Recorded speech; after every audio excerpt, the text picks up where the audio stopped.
What up, people? Hope everybody's having a nice day today. So I'm gonna start making YouTube videos all over again. This time I kind of have a better setup. So we'll be tackling the starting point of Hack the Box. I'll be going through every tier and making a video for every challenge in each tier. For today's video, we're gonna be working on the Meow challenge.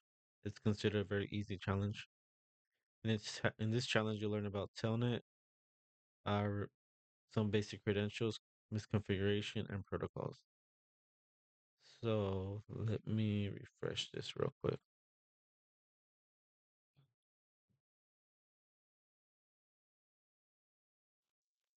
Mm, Okay, let me spawn the machine. Let's see, connecting using OpenVPN. If you don't know how to connect through OpenVPN, just go ahead and click this real quick.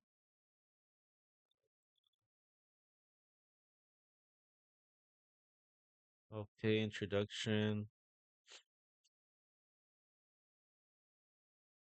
Okay, so VPN setting configurations. We have two options. We have the Palmbox and OpenVPN.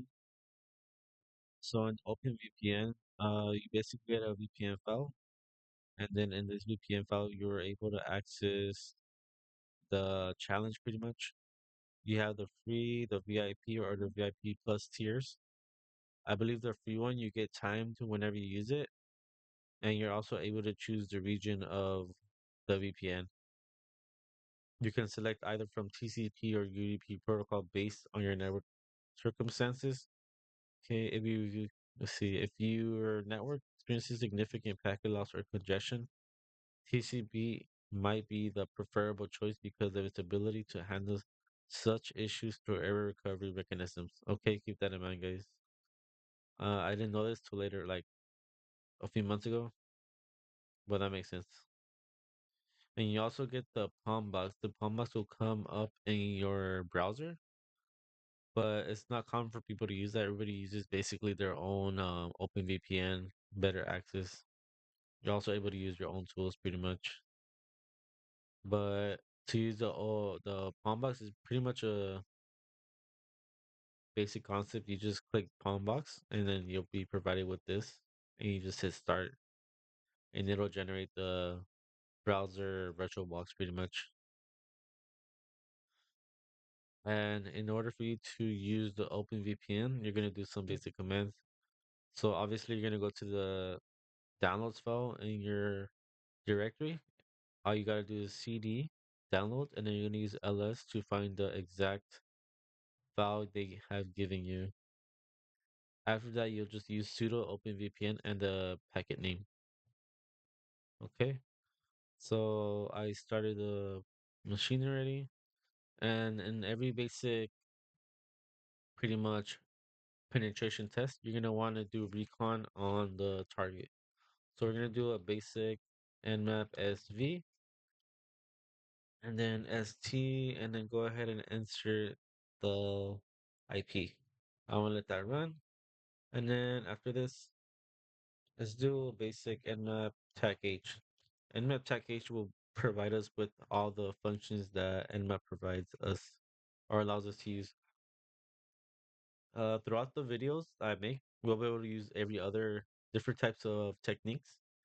So you got the host discovery technique, scan techniques, port specification, and scan order. You have a service or version detection and script scan. You also get the OS detection. So there's a lot of pretty cool things. You could also use the timing and performance, and in some challenges, we'll be using the tech T to speed up the recon. You're also able to use firewall or IDS evasion and spoofing. Basically do fragment packets, decoys, spoofing source addresses, etc. You're also able to output the results to a file, which I should have done, and do a lot of pretty cool things. A lot of pretty cool things. So let's go ahead and go back. Okay, so as we see right here, we have one port, which is 23. And then let's go ahead and start with the first question. So what does the acronym VM stand for? Okay, so the acronym VM. So what I've learned from learning just, I guess, some basic cybersecurity skills, everybody does Google, or you're always going to be doing your own research. So you always be having to go to Google and ask it questions. And in this one, just so we could all get used to it, we're just gonna copy and paste this in here. We're gonna go ahead and hit enter. And as you can tell, the AI overview is gonna provide us with a basic description of what VM might stand for. So the acronym VM most commonly stands for virtual machine. Okay. So obviously that's gonna be our answer to that question. And if you don't know, a virtual machine is a computer system created using software, which allows users to run multiple operating systems and applications on a single physical machine. Other potential meanings for VM include voicemail, Verma, or Virgin Media, but virtual machine is the most prevalent usage, especially within the context of computing and virtualization. So just go ahead and remember that VM stands for virtual machine. Okay, so obviously that's the answer for that. And then the next question is, what tool do we use to interact with the operating system in order to issue commands via the command line, such as the one to start our VPN connection? It's also known as a console or a shell. So if you don't know what this is trying to say, we could go ahead and just copy and paste this and input the result here. Go ahead and enter. Okay. Let's see. What tool do we use to interact with the operating system? I'm not trying to give the answers out commonly, so let's see. Okay, interacting with an operating system to issue command lines via the command line is an essential skill for any technical task. Okay, that's not the thing we're trying to look for though. Oh, what happened here? Go ahead and hit that. And then I need to just do this. Make it easier for all of us. We're gonna scroll up. Wait, never mind.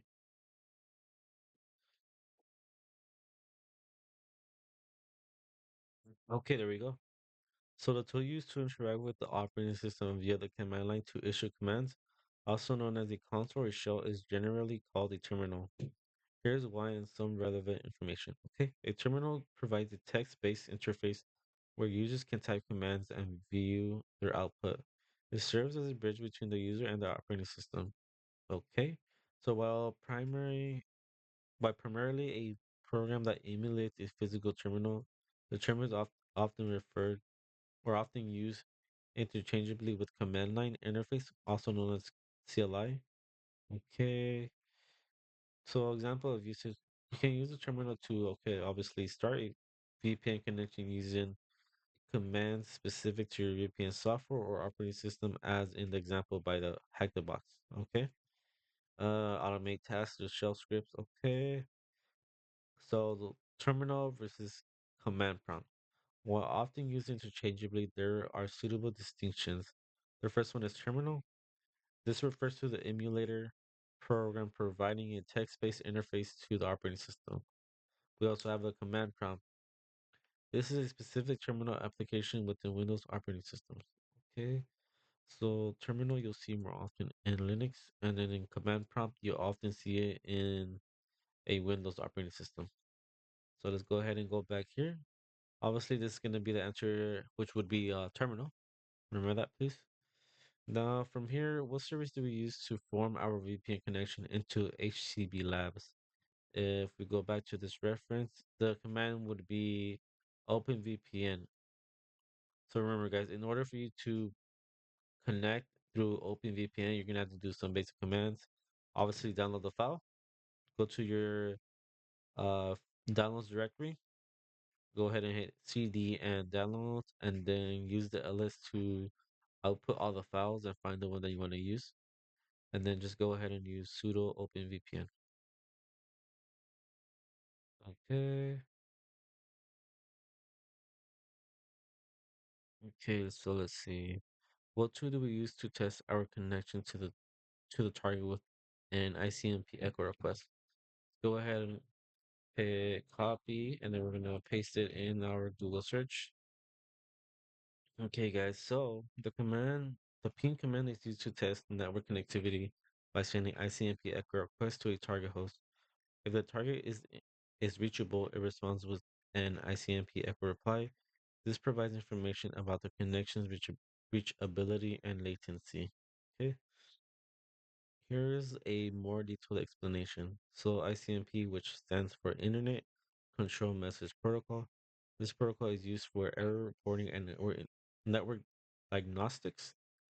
We use the ping command. So the ping command utilizes ICMP echo request to check if a host is online and responsive. Okay. ICMP echo request. When you ping a device, your computer sends the ICMP echo request packet to the target device. ICMP echo reply. If a target is reachable and configured to respond to ICMP request, it sends back an ICMP echo reply. Okay. Round trip time, RTT. The ping command also measures the time it takes for the echo request to reach the target and for the reply to return, indicating network latency. Okay. Let's go ahead and just do a basic ping on this target, obviously. Okay, I got that. I got that. Let's go ahead and hit clear here. CD document. Yeah. Okay, go ahead and do ping H.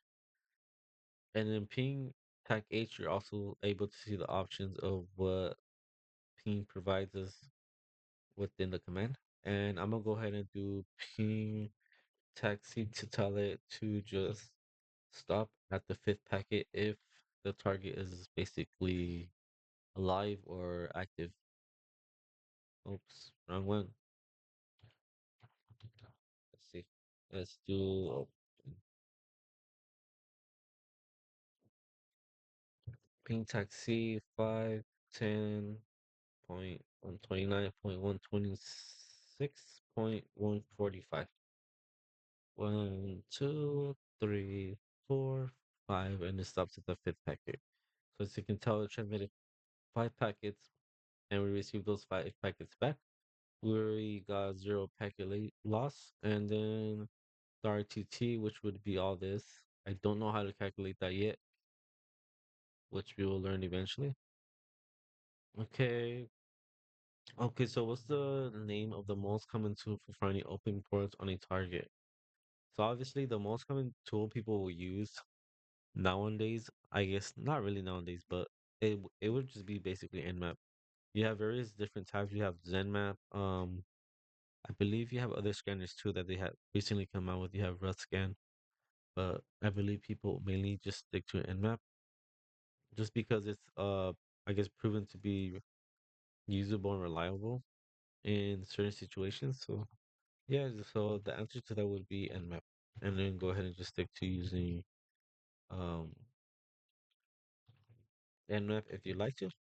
And then let me just do something. We're gonna do 10, 129, 126, 145, and I'm gonna output this to just a basic file or just txt file. So basic scan.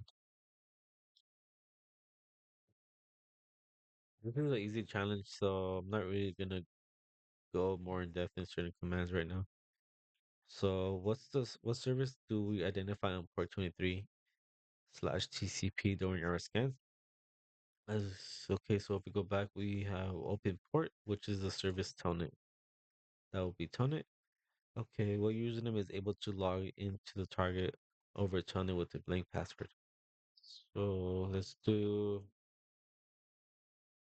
what are what are common weak credentials people use?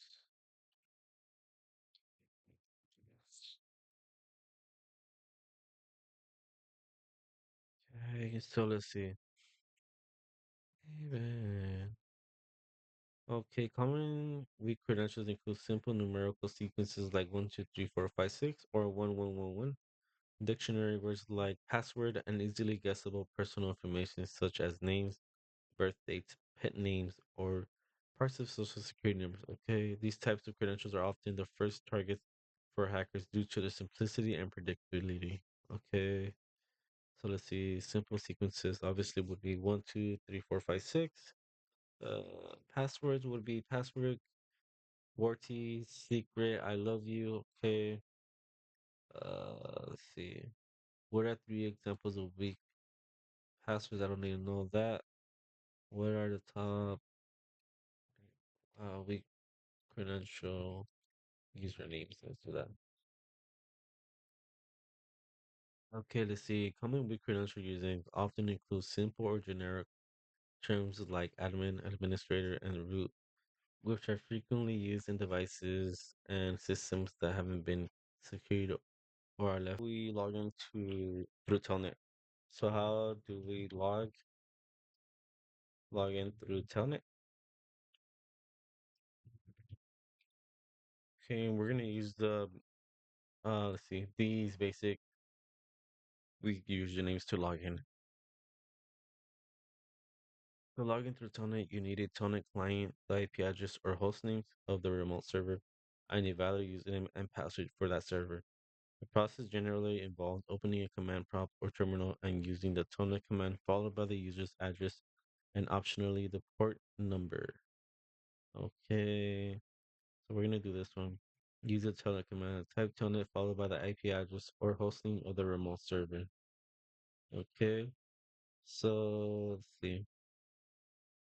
And then let's do, actually, what does it say? So, okay, so from the question it says, what username is able to log into the target over Telnet with a blank password? Okay, so we obviously don't need a password, so we're gonna do, let's see.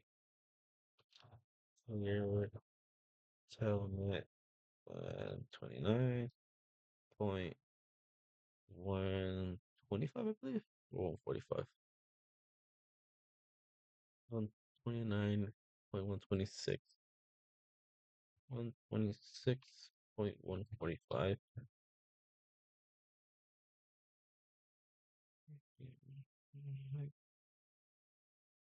Okay.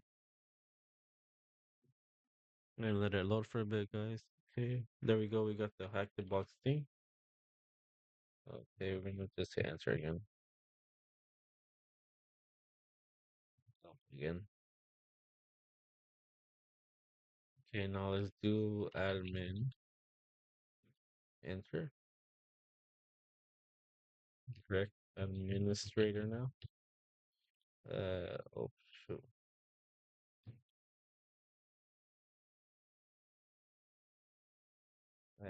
Administrator.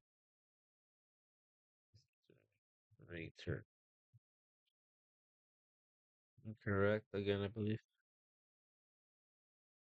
Okay, so let's try it one more time. Okay. Now we're gonna do root. It should work with root, I believe.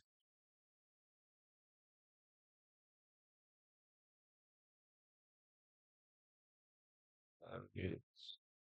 Oh shoot, I messed up this.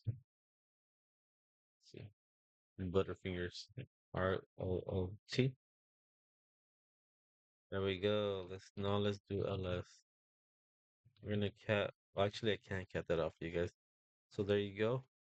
Uh, so in this video, we basically learned about Tonet and how to log into Tonet. We also learned about how to use OpenVPN to log into, not log into, but basically be able to do the challenges. You're also learn how to use a basic nmap command just to scan the port, not the port, the target real quick.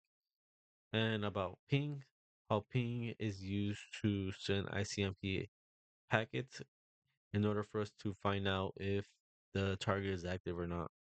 And let's see. Let's do a basic thing. So Telnet, let me re-clarify my words. So Telnet, what is Telnet? And then just a basic thing. So Telnet is a network protocol that enables tech-based communication between the client and the server, allowing users to remotely access and manage computer systems. Okay, so let's see. It's typically on port 23.